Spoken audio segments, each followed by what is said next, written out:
Olá, eu sou a Ana e hoje venho fazer uma coisa que eu já não faço aqui há imenso tempo, que é responder a uma tag. Eu fui identificada para responder esta tag já em 2019 pela Rita Faria e há algumas semanas pela Tita do canal Peace, Love and Right e portanto acho que finalmente está na altura de responder a esta tag que já 500 pessoas responderam na altura em que ela surgiu. Portanto vou passar a ler as questões e a dar as minhas respostas e estas vão ter de ser lidas no telemóvel porque estas perguntas são enormes. A primeira questão é, tens 2000 livros para ler na tua TBR, felizmente não são assim tantos, como escolhes o livro seguinte? Na realidade eu sou uma mood reader, eu tenho muitos livros muito diferentes em casa, tenho interesse em ler todos, por mim já os tinha lido todos, mas o dia só tem 24 horas e eu trabalho o tempo inteiro e gosto de fazer outras coisas, portanto eu quando estou no momento de escolher um livro, eu geralmente sei mais ou menos os livros que quero ler naquele mês.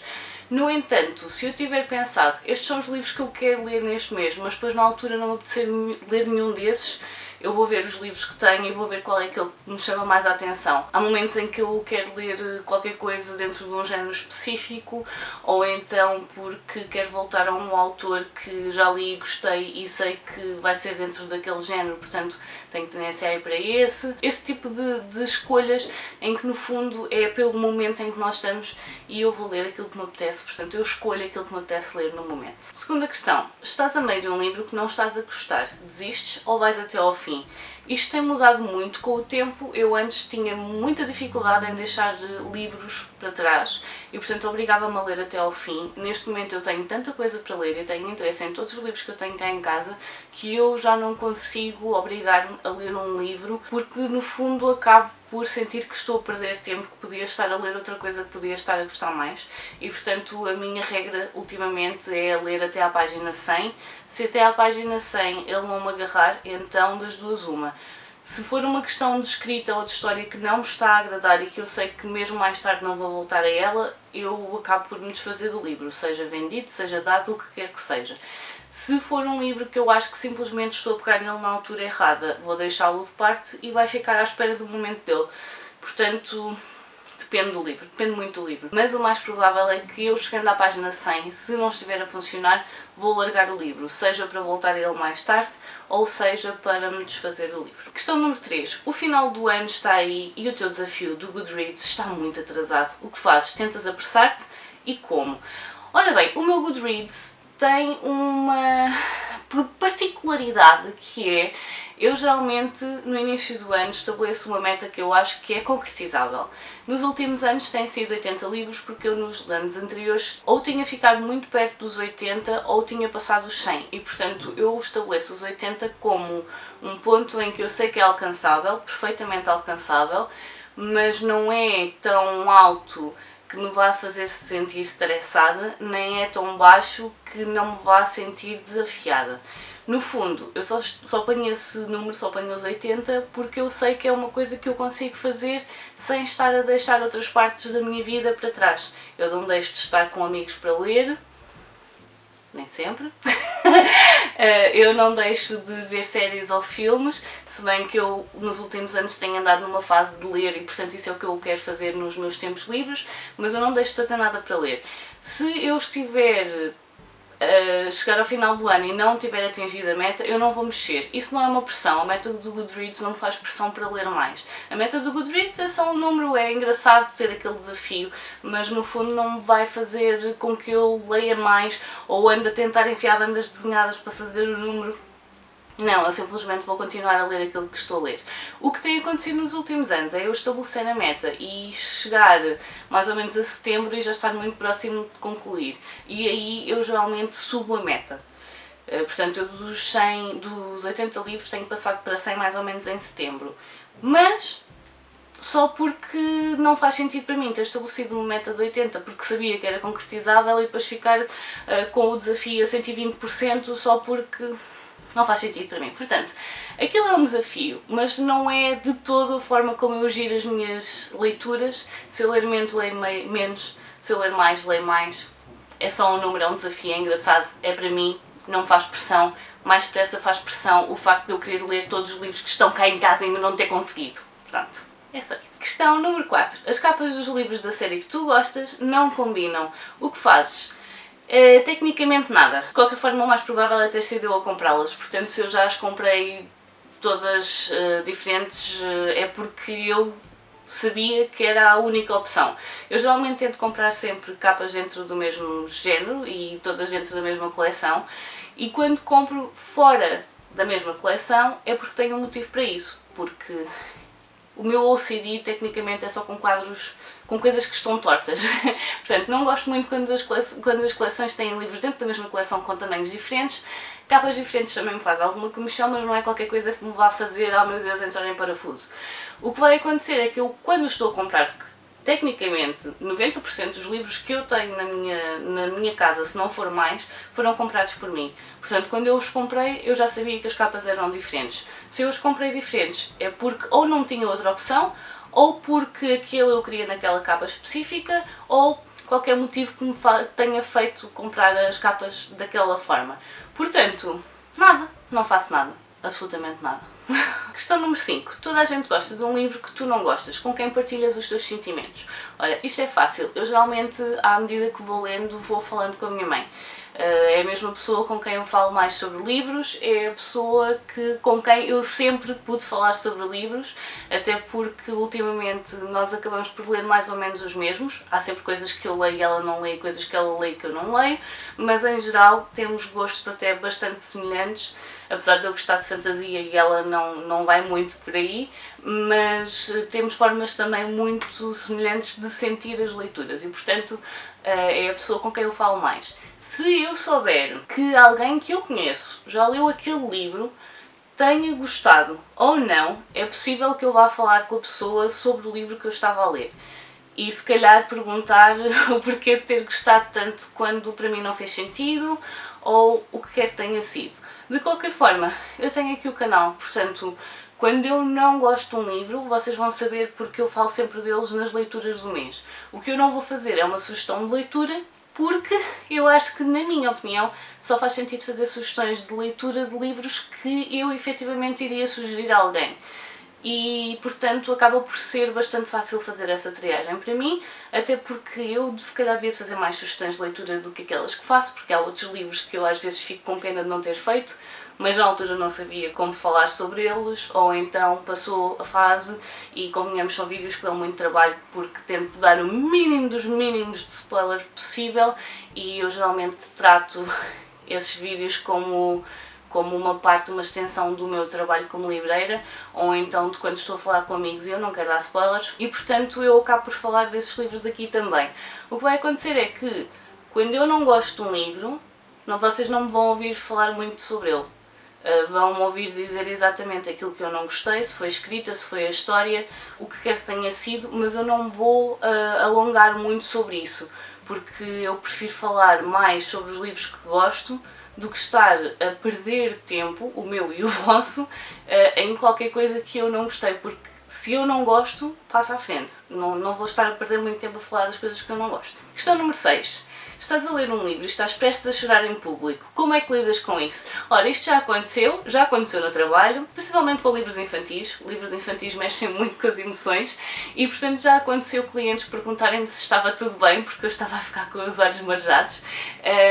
O que acontece é, se eu sentir que é uma cena que está a aproximar-se, mas ainda não chegou, é possível que eu feche o livro e pense, ok, eu vou voltar a isto em casa e eu agora não vou ler mais, porque eu vou esperar estar num momento sossegada, sozinha, a viver as minhas emoções que este livro me está a despertar.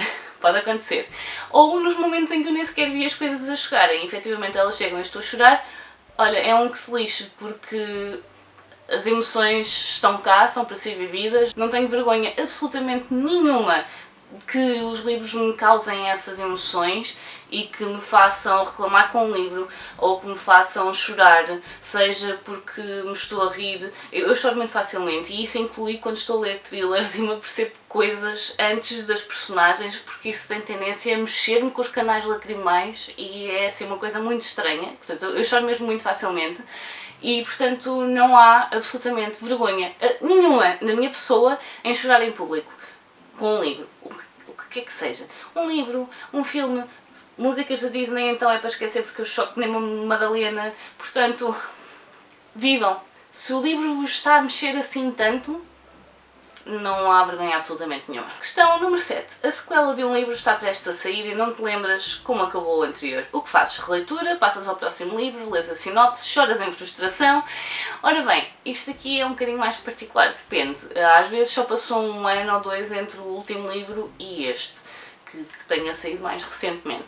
Há certas coisas que geralmente quando os autores escrevem uma sequela, seja uma trilogia, uma duologia, o que é que seja, uma coleção, em que eles acabam por nos dar um bocadinho um rewind daquilo que já aconteceu, um pequeno resumo, ou então é fácil nós percebermos onde é que os personagens estavam quando nós voltamos àqueles livros. Eu posso dizer que acabei Guerra dos Tronos já há 5 anos se calhar, e eu não vou precisar de reler os livros para saber onde é que estou, eu sei exatamente onde é que a história parou. Portanto, há livros em que eu, por exemplo, já não consigo fazer isso. A Saga das Pedras Mágicas, da Sandra Carvalho, falta-me ler os 2 últimos livros e eu deixei passar muito tempo, tanto que eu há alguns anos tentei pegar no penúltimo e eu senti-me tão perdida que cheguei à conclusão que eu vou ter de ler mesmo tudo. Até porque eu gostei dos livros anteriores e, portanto, vai ser um prazer voltar a reler os livros anteriores. Portanto, há livros em que efetivamente é necessário fazer esse resumo anterior. Às vezes é preciso reler, outras vezes as coleções são muito grandes e não nos apetece e nós aí conseguimos encontrar resumos online. Por acaso nunca aconteceu eu recorrer a eles, mas se for necessário eu sei que eles estão lá e que vai ser fácil de encontrar. Há sempre soluções, é uma questão de procurarmos o que é melhor para nós. Questão número 8. Não queres que ninguém leve os teus livros emprestados, como dizes simpaticamente que não queres emprestar. Peço desculpa, eu não empresto livros. Eu empresto livros à minha mãe, sei que eles vão voltar exatamente nas condições pristinas em que foram, exatamente, e portanto eu não empresto livros. Tecnicamente, a maior parte das pessoas não pede livros emprestados, o que me facilita o facto de eu não ter de dizer que não empresto. Já aconteceu perguntarem-me a alguém que eu praticamente não conhecia se eu podia emprestar exatamente um dos livros da Guerra dos Tronos. E na altura eu fiquei com um cara de viado a olhar para os faróis do carro e foi a minha mãe que veio ao meu salvamento a dizer ela não empresta livros. E, portanto, é assim, quem me conhece não me pede, até porque lá está, eu não gosto de emprestar livros, já tive várias situações em que me arrependi muito de ter emprestado e, portanto, é uma coisa que eu não faço. Se alguém me mostrar interesse num livro e se eu souber que a probabilidade da pessoa gostar daquele livro é muito grande, o mais provável é eu acabar por comprar o livro e oferecer à pessoa. Portanto, lá está, que quando é alguém que eu conheço é fácil dizer desculpa, eu não empresto livros, se tu quiseres vir cá a casa e ler o livro cá em casa à vontade, mas eu não. Quando não conheço, fico com cara de viado estar prestes a ser passado com o carro por cima, não é? Atropelado. Questão número 9. Já começaste a ler e desististe de 5 livros este mês. Como fazes para curar essa ressaca literária? Ora bem, ressaca literária, o termo ressaca literária eu só uso em situações em que eu li um livro que me mexeu tanto por dentro que eu durante algum tempo não consigo pensar em absolutamente mais nada e isso faz com que eu não consiga ler outros livros. Quando é fases em que nós simplesmente não estamos para aí virados, não nos apetece ler, não nos concentramos o suficiente, isso para mim não é propriamente uma ressaca literária, não é uma ressaca é provocada por alguma coisa. E portanto eu nessas fases é basicamente pensar, bem, tu tens estado na fase dos livros, andas a ler que te desunhas há anos, portanto está na altura de virares para séries e filmes, basicamente. E portanto quando isso acontece eu simplesmente abraço a situação e vou fazer outra coisa qualquer.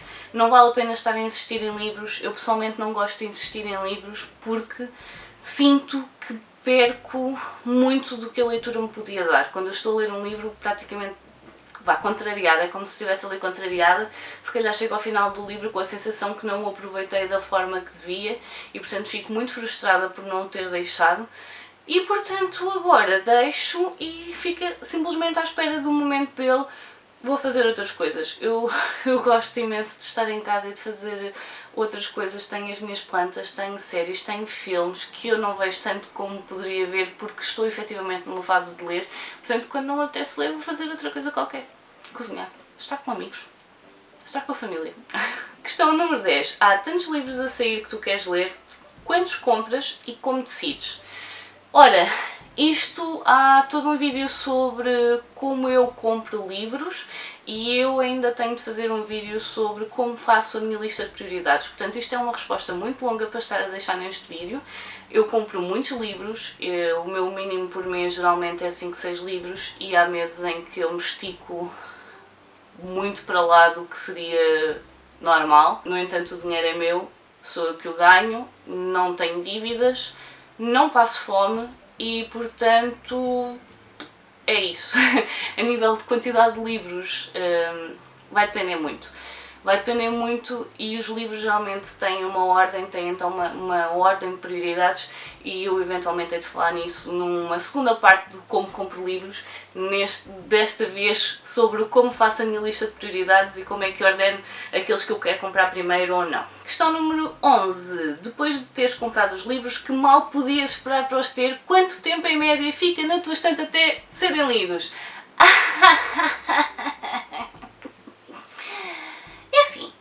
Quando eu compro um livro é porque eu realmente quero ter aquele livro. Há alguns que eu compro já a pensar que é uma espécie de investimento para o futuro. O Dom Quixote está aqui e eu sei que tão depressa não lhe vou pegar. Se eu vou ler, vou, pois, sim senhora, que eu tenho muito interesse em conhecer o Dom Quixote. Se é uma coisa que eu estou à espera de fazer nos próximos 5 anos, não. Portanto, eu comprei esta edição porque gostei da edição e comprei. Há livros que eu compro porque eu sei que estão esgotados ou em vias de ficarem esgotados ou eu nem sequer quero arriscar que eles fiquem esgotados. Não necessariamente porque tenho interesse em lê-los para ontem, mas porque eu sei que vou manter o meu interesse e ele não vai esmorecer ao longo dos anos. Portanto, há muitos livros que eu tenho aqui que já estão há muitos anos nas estantes e se calhar ainda vão esperar mais algum tempo até eu chegar a eles, mas são tudo livros que eu continuo a ter interesse em ler. E portanto, há livros que eu quando compro naquele mês já é a pensar, este livro é para ler este mês, e eu efetivamente leio aquele livro naquele mês. Às vezes compro livros já a pensar que nos próximos 2, 3 meses vou ler e efetivamente eles ficam lidos em 2, 3 meses. Às vezes acontece eu ter muito interesse e quero ler naquele mês e não acontece porque há outras prioridades de leituras que eu acabo por passar à frente e eles vão acabar por ficar mais meses do que tinha pensado inicialmente que ia acontecer, mas acontece. Se eu perco interesse nos livros, não perco, porque eu neste momento quando compro livros já é a pensar que efetivamente são livros que eu tenho mesmo muito interesse em ler. Não é um interesse de momento, é um interesse que é para perdurar. Se for um interesse de momento, se for só por curiosidade para saber como é a escrita de um autor ou por aí fora, o mais provável é até eu arranjar um e-book e ler no momento em que tenha qualquer coisa que não tenha muito trabalho ou que esteja sem nada naquele momento para ler ou até pensei, olha, vou ler aquilo, portanto provavelmente não vou comprar isso. Todos os livros que eu tenho em casa que foram comprados, mesmo estando aqui já há algum tempo à espera, são livros nos quais eu continuo a manter interesse. Portanto, estas foram as minhas respostas à tag dos problemas de leitor. Portanto, não sei se vocês se identificam com alguma destas coisas. Se vocês quiserem fazer esta tag, estão à vontade. Eu vou deixar as perguntas na caixa de descrição. Portanto, digam-me se concordam, se discordam de mim em alguma coisa. Isto é a forma como eu vejo as coisas que funcionam para mim. Digam-me se é muito diferente para vocês, porque nós somos todos leitores diferentes e isso é fantástico e maravilhoso. E comunidade leitora é uma coisa tão vasta, tão diversa, tão bom, sermos todos tão diferentes, que é sempre bom quando surgem assim algumas discussões de pontos, se bem que estas questões são bastante pessoais, não é? Portanto, mesmo que vocês discordem de mim, isto é a minha visão das coisas. Portanto, eu por hoje vou ficar por aqui, adeus e até à próxima. Tchau!